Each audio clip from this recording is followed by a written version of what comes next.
Jamenini.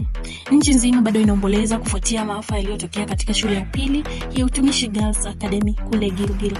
Moto mkali uliotekeleza bweni la ghorofa 2 umechukua maisha ya wanafunzi 16 na wengine 79 kulazwa hospitalini wakiwa na majeraha mabaya. Lakini sasa ukweli unaoshtua umeanza kujulikana kotini. Maafisa wa DCI wamewakamata wanafunzi 7 kama washukiwa wakuu.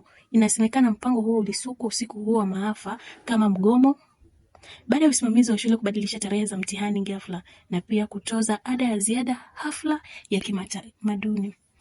Kile kinachouma zaidi ni kwamba waziri wa elimu Julius Ogambo amefichua kuwa walimu wawili walikuwa wamepewa onyo na wanafunzi wengine kuhusu mpango huo, lakini hawakuchukua hatua.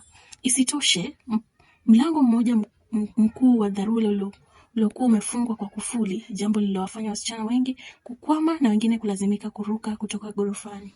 Huu si moto wa kwanza kushuhudiwa katika shule zetu. Je, unaona shida iko wapi?